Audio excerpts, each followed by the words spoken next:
Welcome to the Crafty Mini and some basic board game zombies. So we're going to carry on with the Return of the Witchlord Heroquest expansion, and here we are with the zombies. And starting off with pale sands, just all over the flesh here, just getting it on. This, like the mummy one, it's not about the best paint job you can do. This is just a good quick colour scheme, so when you're playing the game and you're sort of sitting about 2 feet away, you register, you know exactly what each miniature is by the paint scheme, the colours used and the silhouette of the actual figures. Now these zombies are pretty basic: sword, shield, cloth pants and the torso showing. So as I said, we're going to do pale sand now all over the flesh and get this on. One of the feet showing and there's a patch in one of the trousers.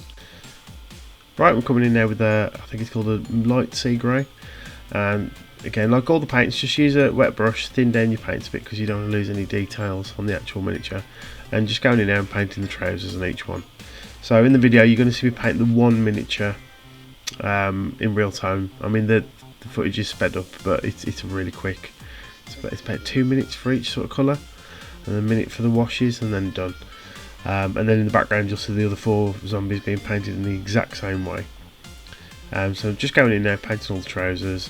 There's a tear in one of the legs where there's a bit of flesh showing, so I'll leave that showing because we'll colour that the same way we do the flesh later on. And one of the feet is left bare. And with a bit of flat earth brown, so we're going to do the wood of the shield. There's the one shoe and there's a wrap on the sword arm. I just decided to do it in that. Again, thin the paints down and get this on. There's some quite nice textures on the shield that later on when we put the washes on it'll pop. And you'll see me when I go over slightly with the silver rim, just go back in with the original colour and just touch it up. It's really simple. And just go around the arm now and painting it in. Look, I know you're busy, right, but are we going to get that Peppa Pig sorted? Because you know it needs painting. People want to see the monster. Sally, go away, seriously. They do. We're not painting Peppa Pig yet. Oh, please. I've got stuff to do. Just go on. No. No. Oh, just don't want to wear it. do these zombies and then we can go and paint the Yogsworth off. It'll be dead good, I promise. Please. Fine. And then this is one of my favourite colours, gunmetal from the Army Painter. Just a bit of it here. It's a nice dark metal. And this will just be for the sword, the sword handle and the trim on the shield. And the sort of embellishment in the middle of the shield is like a embossment. Paint that all silver as well, and this will get the same wash later on. And this is just so it picks it out. And again, it's a very simple colour scheme, but from when you see the gameplay, you know exactly what this is and what you want to do with it. And that's something. And what I'll do later on, actually, when this expansion's finished, I'll get the base set out, set it all up. And I'll explain, and you should be able to see how you can literally spot exactly what type of enemy is what, just from sort of game view distance. Paint Peppa Pig. Go on. Go on. You're boring. No, you're stuff. Are you on the bed? No. Please. Honestly. Yeah, okay. Look, let me get my zombies done. Promise to paint him, and I'll go away, I promise. Go on, just promise. Promise. Carry on, you'll do in the box. Go on, I need the demons, please. And then some Agrax Earthshade. So this is just a brown wash. This one is a fresh one straight from the pot, and just all over all the brown parts. So the wood on the shield, front and back, the one shoe, and the wrap around the sword arm. And what this will do, like with the mummies, it gets into all the sort of the creases and all the sort of detail within the actual sculpt itself, and just makes the top layer pop, makes all the recesses darker, and it just shows off more. And when it's done, it's a simple way of getting some extra detail on the miniature. So this says null oil on the bottle, but it's not actually. It's a mix of some black washes because I just keep topping it up. But in fact, you can use null oil or any proprietary black wash. And I just go over all the grey pants now for exact same reason as the shield, and this will make it pop and show off all the sort of creases and folds in the fabric. It's also really nice on top of metal items like the sword.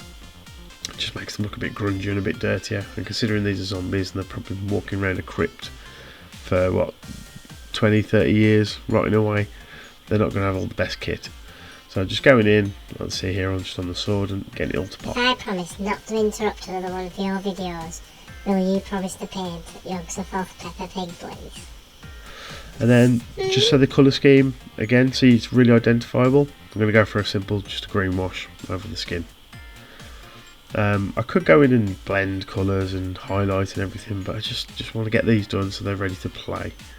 This is a game I just want to play, so again, it's not the best paint job I can do, but it's enough to get all the accent and all the details in. So I'm just going with this green wash.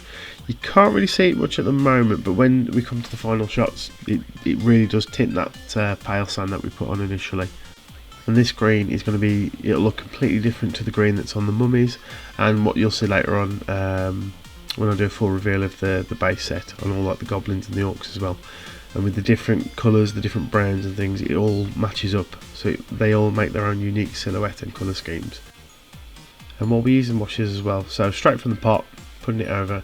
If it starts to pool up anywhere on the actual miniature, just move it around with the brush.